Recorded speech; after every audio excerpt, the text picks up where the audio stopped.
इस खबर के प्रायोजक हैं Lohia Nagar Mount Carmel high school, Gyansthali high school और LMC कम्युनिकेशन।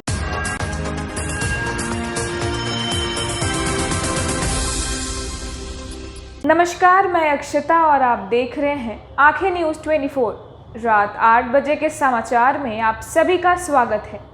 तो आइए देखते हैं रात 8 बजे तक के कुछ मुख्य समाचार। पंजाब कांग्रेस की राजनीति में नया ट्विस्ट। नवजोत सिंह सिद्धू ने प्रदेश अध्यक्ष का पद छोड़कर सभी को चौंका दिया है।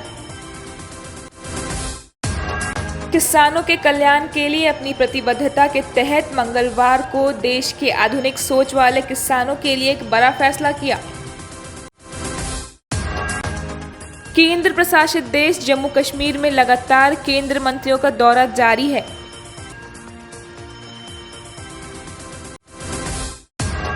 जम्मू कश्मीर में आतंकवादियों के खिलाफ सुरक्षा बलों को बड़ी कामयाबी मिली। उरी में लश्कर का एक आतंकवादी हुआ गिरफ्तार। मुख्यमंत्री नीतीश कुमार ने बुधवार को कहा कि हमने बिहार के लिए विशेष राज्य के दर्जे की मांग नहीं छोड़ी है। उन्होंने कहा कि फैसला केंद्र के हाथ में है। विशेष राज्य के लिए हमारी मांग काफी पुरानी है।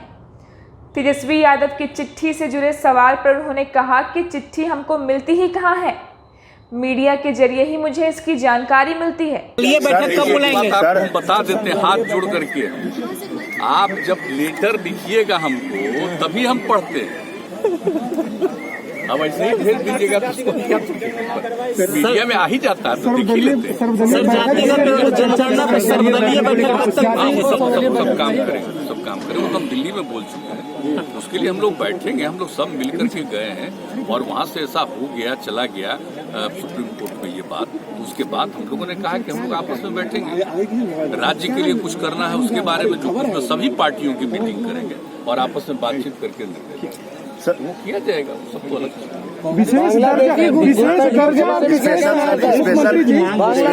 पार्टियों के बारे में क्या कहना है? स्पेशल स्टेटस सरकार क्या थक चुकी है, अब मांग नहीं करना चाहती है। पार्टी का अपना अपना तौर तरीका, उसमें हमको कोई हम लोग आज से विशेष राज्य के दर्जा की बात कर रहे हैं, मांग कर रहे हैं, शुरू से कर रहे हैं, कर रहे हैं। खैर अब मंत्री कह रहे हैं कि थक चुके हैं। मंत्री जी का अपना वो तरीका हो गया कि अब जितना दिन से किए हैं नहीं सुना गया है तो अब राहत दिया जाए, विशेष सहायता दी जाए, वो सब एक अलग बात है। लेकिन हम लोग कहाँ कभी छोड़े, शुरू से ही हम लोग कहें राज्य का तो सबसे मांग जारी है। सब चीज पर कोई मतलब करने की जरूरत नहीं। जो भी केंद्र सरकार का निर्णय है, केंद्र सरकार निर्णय करती है, लेकिन हर राज्य को जहाँ कहीं भी गरीबी है तो उसको सहायता देने का है, तो करने की बात है। आप तो जानते हैं इसके लिए कमेटी भी बनी जब कांग्रेस का शासन था तब भी, लेकिन उसके बाद भी उन लोगों ने कोई निर्णय नहीं लिया। तो अभी तो इसके बाद का जो कमीशन का रिपोर्ट आया था 14वें का, तो उसके बारे में कहा गया कि उसमें नहीं कुछ कहा गया। तो अब जो कुछ भी केंद्र को करना है वो तो निर्णय लेना उनका काम है, लेकिन हम लोग तो शुरू से जो राज्य है उसका विकास होना चाहिए। तो ये बात है। सर, बाढ़ को लेकर के तेजस्वी यादव ने एक पत्र लिखा है आपको कि फिर प्रधानमंत्री से मिलने का मौका भी। हमको तो कोई पत्र नहीं मिला। अब बाढ़ के लिए जितना काम हुआ है बिहार में, ये कहने वाली बात है। और कब से कर रहे हैं बोलिए, जब से बिहार के लोगों ने हम लोग को काम करके मौका दिया तब से ये समूचा फ्लड का, ड्राउट का सबको कब से देख रहे हैं। आपदा को मालूम है ना, जो सबसे पहले हुआ था 2007 में, कितना काम किया गया। नदियों को जोड़ने पर हम लोग रूल बना करके, नियम बना करके किस तरह पूरा एकदम टेढ़ा है। हम लोग खुद ही कितनी जगह पर गए और पूरा का पूरा समीक्षा करने के बाद जो सब जगह के जिलों के प्रभारी मंत्री हैं उनका भी कार्यक्रम कराया गया कि वहाँ जा करके लोगों से एक एक बात और पूछ लीजिए कि कहीं कोई चीज मिस नहीं करे। तो एक एक काम कर लिया गया। यहाँ पर तो कोई भी प्रभावित व्यक्ति मिस नहीं करेगा। सबके लिए हम लोग करते हैं सर। दलीय बैठक इसके लिए तो कोई बात नहीं हो। राष्ट्रीय स्तर की टीम आकर के देख के गई है। तो जो भी बाढ़ के संबंध में केंद्र को मदद करना होता है उसकी एक टीम आती है, देख करके गई। नदियों को जोड़ने की बात जो मदद करेंगे वो करेंगे, लेकिन अलग से उसके लिए कुछ जाने की आज तक कभी कोई आवश्यकता नहीं है। पहली बार वो आवश्यकता पड़ी वो 2007 में, जब उस समय प्रधानमंत्री थे, उनको बताने के लिए कि आप लोग भी उस समय की बात है, तो कोई ज्यादा कुछ तो उस समय नहीं मिला था थोड़ा। और आप जानते हैं कि हर तरह का यानी जो प्रभावित परिवार है उसको हम लोग दे रहे हैं। जो लोग कहीं फंसे हुए हैं तो उनको बाहर रखना, भोजन कराना, और सबका देख रहे हैं इस बार कोरोना को ध्यान में रखते हुए सबका टेस्ट करना और टीकाकरण कराना, सब कुछ हुआ। आज तक इतनी जगहों पर जहाँ कहीं भी लोग गांव प्रभावित था निकल करके बाहर आए, सबका टेस्ट किया गया। अब तक एक भी पॉजिटिव नहीं मिला। अब जरा जान लीजिए बिहार की, हमने जानबूझ करके कहा था कि एक एक जगह टेस्ट कराइए, सब टेस्ट कराएंगे और सबका टीकाकरण भी कराएंगे। तो एक एक काम किया जा रहा है। और उसके बाद जो फसल जो हाँ मान लीजिए कि बाढ़ के कारण पेड़ भी नहीं लगा, ये कुछ नहीं कर सकते, खेती नहीं सकते, तो ऐसे सब लोगों को भी पूरी मदद का भी निर्णय लिया जा चुका है। और जिनका फसल बर्बाद हो गया उसके लिए भी निर्णय लिया जा चुका है। तो हर चीज तो किए हुए हैं। और हर जिले में हमारे प्रभारी मंत्री जाकर के मीटिंग करके सबकी बात सुन चुके हैं और सब तरह का रिपोर्ट। और आप जानते हैं हम तो दिन भर हम तो कई राउंड मीटिंग किए और लास्ट में जब मंत्री जी को सब जगह भेजना था तो सारे मंत्री को साथ बैठा करके और बिहार के हर जिले के डीएम से लेकर के सब लोगों के साथ मीटिंग करके एक एक जानकारी लेकर के, गाइडलाइन दे करके, गाइडेंस दे करके, एक एक तरह की बात करके और फिर लोगों को भेजा गया। इसलिए यहाँ पर किसी चीज की कमी नहीं होती है। हाँ, अगर किन्हीं को ऐसा लगता है कि किसी इलाके में कुछ और, मीटिंग तो हो चुकी है, अगर किन्हीं को पता है कहीं के बारे में। जाति आधारित जनगणना को लेकर जिस तरह की बातें सामने आ रही हैं उससे यह लग रहा है कि बिहार अब अपने बूते इस दिशा में आगे बढ़ाने की तैयारी में है। यह संभव है कि कर्नाटक की तर्ज पर बिहार सरकार भी अपने स्तर पर जाति आधारित जनगणना कराने का निर्णय लिया है। नरेंद्र मोदी सरकार द्वारा न्यायालय में हलफनामा देकर जाति आधारित जनगणना से इनकार की बात कर नीतीश कुमार ने साफ कह दिया है कि यह सही नहीं है। जाति आधारित जनगणना को लेकर जिस तरह की बातें सामने आ रही हैं उससे यह लग रहा है कि बिहार अब अपने बूते इस दिशा में आगे बढ़ने की तैयारी में है। यह संभव है कि कर्नाटक की तर्ज पर बिहार सरकार भी अपने स्तर पर जाति आधारित जनगणना कराने का निर्णय ले। केंद्र की नरेंद्र मोदी सरकार द्वारा न्यायालय में हलफनामा देकर जाति आधारित जनगणना से इनकार की बात पर मुख्यमंत्री नीतीश कुमार ने साफ कह दिया कि वे इसे कतई सही नहीं मानते। आगे इस बारे में निर्णय को लेकर बिहार में राजनीतिक दलों के साथ फिर बैठक कर फैसला करेंगे। बिहार की स्थिति यह है कि 10 राजनीतिक दलों में 9 अपील के समर्थन में हैं। केवल भारतीय जनता पार्टी को जाति आधारित जनगणना से इनकार है। बिहार से सर्वदलीय प्रतिनिधिमंडल ने जब प्रधानमंत्री नरेंद्र मोदी से भेंट की थी तब उन्होंने एक स्वर में कहा था, प्रधानमंत्री से इस संबंध में बातचीत काफ़ी सकारात्मक रही। उम्मीद थी कि केंद्र जाति आधारित जनगणना पर सहमत हो जाएगा, पर हाल ही में जब केंद्र सरकार की ओर से न्यायालय में हलफनामा देकर यह कह दिया गया कि वह जाति आधारित जनगणना के पक्ष में नहीं है, तब बात नए सिरे से आगे बढ़ गई है। नेता प्रतिपक्ष तेजस्वी यादव ने कहा कि केंद्र अगर तैयार नहीं होती है तो राज्य सरकार को अपने बूते जाति आधारित जनगणना करानी चाहिए। मुख्यमंत्री नीतीश कुमार लगातार यह कहते हैं कि केंद्र के इनकार के बाद ही इस बारे में आगे कुछ सोचा जा सकता है। अब केंद्र का इनकार भी साफ तरीके से सामने आ गया, इसलिए मुख्यमंत्री ने सर्वदलीय बैठक कर आगे के निर्णय लेने की बात कह दी है। जाति आधारित जनगणना पर बिहार में जनता दल यूनाइटेड, राष्ट्रीय जनता दल, कांग्रेस, वाम दल, हिंदुस्तानी अवाम मोर्चा और विकासशील इंसान पार्टी ने एक स्वर की वजह से बिहार में राजनीतिक रूप से अलग परिदृश्य नजर आएगा। सभी एक तरफ और बीजेपी एक तरफ। देश स्तर पर अब जाति आधारित जनगणना के बहाने एक नया गठजोड़ दिख सकता है। देश के कई राज्यों में जाति आधारित जनगणना के पक्ष में राजनीतिक दल आगे आ रहे हैं। नीतीश कुमार के नेतृत्व में बिहार से उठी यह मांग अब देशव्यापी हो गई है। मुख्यमंत्री नीतीश कुमार ने यह भी समझा दिया है कि जाति आधारित जनगणना किस तरह से सहज है। उन्होंने कहा कि पूरे देश में यह है कि एक जाति की कई उपजातियां होती हैं। हाउस होल्ड सर्वे में अगर आप किसी भी जाति को पूछते हैं तो उससे पड़ोस वाला यह पुष्टि कर देता है कि उसके बगल की जाति क्या है। जाति आधारित जनगणना आर्थिक रूप से भी बड़ी कवायद है। कर्नाटक में 2015 के अप्रैल मई में 1.3 करोड़ घरों में सर्वे हुआ था। इसे सोशल एंड एजुकेशन सर्वे का नाम दिया गया। इस काम में 1.6 लाख कर्मियों को लगाया गया था। राज्य सरकार ने इस पर 169 करोड़ रुपए खर्च किए थे। वैसे अभी तक इसकी रिपोर्ट नहीं आई है। टीकाकरण के टारगेट 6 करोड़ के करीब पहुंच चुका है बिहार। आंखें न्यूज़ 24 से खास बातचीत में बिहार के स्वास्थ्य मंत्री मंगल पांडे ने कहा, मुख्यमंत्री ने जो टारगेट सेट किया था बिहार उसके मुहाने पर खड़ा है। साथ ही उन्होंने यह भी कहा कि कोरोना का खतरा अभी पूरी तरह से टला नहीं है, कृपया करके मास्क लगाकर ही घर से बाहर जाएं।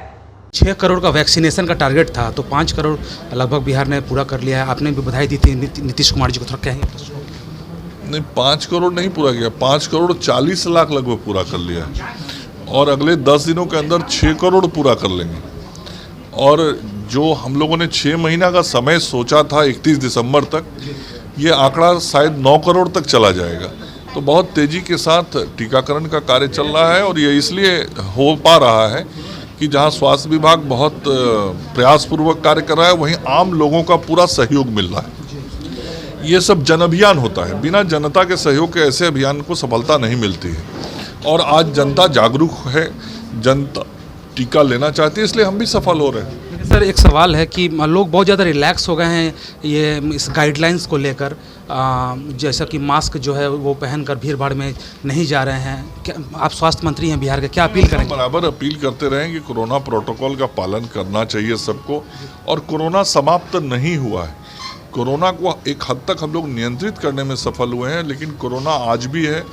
आज भी 5, 7, 10 केस डेली बिहार में मिल जाते हैं। इसका मतलब ये बीमारी आज भी जीवंत है और आज भी लगभग 56 केसेज एक्टिव केस हमारे पास हैं। हालांकि देश में सर्वाधिक कम है, लेकिन फिर भी है। इसलिए हमें निश्चिंत नहीं होना चाहिए, हमें इसके खिलाफ तब तक लड़ाई लड़ते रहना है जब तक हम पूरी तरीके से इसे समाप्त न कर दें। अच्छा, बिहार भाजपा के बड़े नेता हैं मंगल पांडे साहब। सर, आपकी नज़र में विशेष राज्य का पैमाना क्या होना चाहिए? नहीं, देखिए, जो आज बिहार का संदर्भ है, इस संदर्भ में हम कैसे बेहतर विकास करें, कैसे विभिन्न क्षेत्रों में हम देश के अन्य राज्यों की तुलना में प्रतिस्पर्धा करते हुए आगे बढ़े, ये काम हमको करना चाहिए, हम कर भी रहे हैं। आप देखिए, पिछले 15 साल के अंदर जो एनडीए की सरकार बनी नीतीश जी के नेतृत्व में, तो हर क्षेत्र में आज हम बहुत आगे बढ़े हैं। हाँ, अब कुछ लोगों को लगता होगा दूसरे राज्यों की तुलना में कि हमको और बढ़ना चाहिए, तो ये अच्छी बात है। हमेशा टॉप पे रहने की सोच रखनी चाहिए, लेकिन हम आगे बढ़े हैं और हम आगे बढ़ेंगे। मेरा एक अंतिम सवाल है, आरजेडी और लोजपा कह रही है इस मामले पर कि नीतीश जी भाजपा से अलग होने का बहाना ढूंढ रहे हैं, इस बात पर आप कितना सहमत? ये सब मतलब कहे बिना सिर पैर का बात है तो कोई गलत नहीं हो। सब राजद के लोग कमरे में बैठ के सपना देखते रहे सब। बहुत बहुत धन्यवाद। जदयू के संसदीय बोर्ड के अध्यक्ष उपेंद्र कुशवाहा ने ये साफ कर दिया है कि जदयू उत्तर प्रदेश में भाजपा के साथ गठबंधन में कितनी सीटों पर चुनाव लड़ना चाहता है।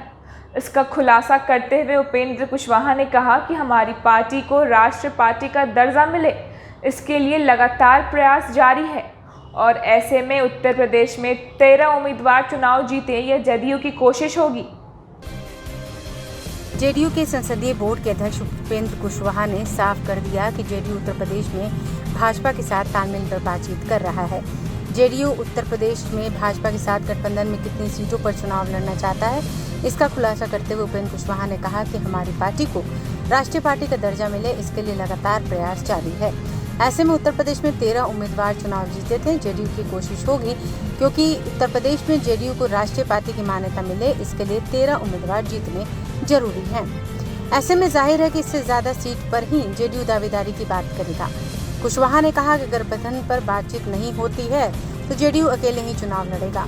उपेंद्र कुशवाहा ने यह भी साफ किया कि ये जेडीयू की इच्छा है, लेकिन अभी गठबंधन पर बातचीत होना बाकी है और क्या फैसला होता है ये देखना होगा, नहीं तो जेडीयू हर परिस्थिति के लिए तैयार है। जेडीयू का भाजपा के साथ समझौता होता है तो जेडीयू के उम्मीदवारों के जीतने की संभावना बढ़ जाएगी। साथ ही उत्तर प्रदेश में भाजपा को भी जेडीयू के साथ गठबंधन का फायदा मिलेगा। देश में अब कांग्रेस की हैसियत ऐसी नहीं रही कि वो भाजपा को टक्कर दे सके। आने वाले समय में जो भी चुनाव होंगे उसमें भी एनडीए की ही जीत होगी। कुशवाहा ने साफ कहा कि चाहे कांग्रेस कन्हैया को शामिल करे या फिर किसी और पार्टी को, पार्टी तो अपना कुनबा भी नहीं बचा पा रही है, तो फिर भाजपा को टक्कर क्या दे पाएगी। भाजपा के राष्ट्रीय प्रवक्ता संजय मयूख ने बिहार सरकार के खेल व युवा कल्याण मंत्री आलोक रंजन झा से निवेदन किया कि इंदौर स्टेडियम में होने वाले सांस्कृतिक कार्यक्रम और महोत्सव में वे कलाकारों को मौका दें। उनके निवेदन पर मंत्री ने विचार करने का आश्वासन दिया। खेल मंत्री जी से मैंने आग्रह किया है कि बिहार के कलाकारों को बिहार के महोत्सवों में प्राथमिकता मिलनी चाहिए और पूरा उपयोग होना चाहिए, क्योंकि बिहार के कलाकार ऊर्जावान हैं। तो मेरा आग्रह था कि ऊर्जावान मंत्री उसी प्रकार बिहार का प्रत्येक कलाकार बिहार के फोरम पर कम से कम सुनिश्चित रहे, इसके लिए मैंने आग्रह किया है। और इसका सबसे अच्छा रास्ता मैंने आगाह किया है कि जो महोत्सव मनाए जाते हैं बिहार में, उन महोत्सवों में बिहारी कलाकार को पूर्ण प्राथमिकता दी जाए, मतलब 100% प्राथमिकता दी जाए, क्योंकि बिहार में ऊर्जावान कलाकार हैं। इन कलाकारों का पूरा उपयोग बिहार सरकार को करना चाहिए। माननीय संजय मयूख जी हमारे पार्टी के राष्ट्रीय प्रवक्ता हैं और इसी राज्य से आते हैं। वो लगातार इस राज्य के प्रत्येक क्षेत्रों के बात को बड़ी मजबूती से रखते हैं और आज उसी क्रम में इन्होंने कला संस्कृति विभाग के पास यहाँ के इस राज्य के कलाकारों को इस राज्य के में उसको प्रमुखता से स्थान मिले, उसको अपने प्रदर्शन करने का उन्होंने ये आग्रह किया है कि जो राज्य में जो कला संस्कृति विभाग के तरफ से महोत्सव होता है, उस महोत्सव में अपने राज्य के कलाकारों को उसमें प्रमुखता से स्थान मिले। और हमने भी उन्हें आश्वस्त किया है कि उन्होंने जो मांग किया है निश्चित रूप से बहुत ही सही मांग है उनका। और यहाँ के कलाकारों को हम लोग, हमारा कला संस्कृति विभाग यह प्रयास भी करती है कि यहाँ इस राज्य के कलाकारों को हम स्थान दें और आने वाले समय में इस जो भी महोत्सव हम करेंगे निश्चित रूप से इस राज्य के कलाकारों को उस महोत्सव में प्राथमिकता के तौर पर उनको स्थान दिया जाएगा। ये हम निश्चित रूप से उनको आश्वस्त करेंगे। पंजाब कांग्रेस की राजनीति में नया ट्विस्ट। नवजोत सिंह सिद्धू ने प्रदेश अध्यक्ष का पद छोड़कर सभी को चौंका दिया है। किसानों के कल्याण के लिए अपनी प्रतिबद्धता के तहत मंगलवार को देश के आधुनिक सोच वाले किसानों के लिए एक बड़ा फैसला किया। केंद्र प्रशासित देश जम्मू कश्मीर में लगातार केंद्र मंत्रियों का दौरा जारी है।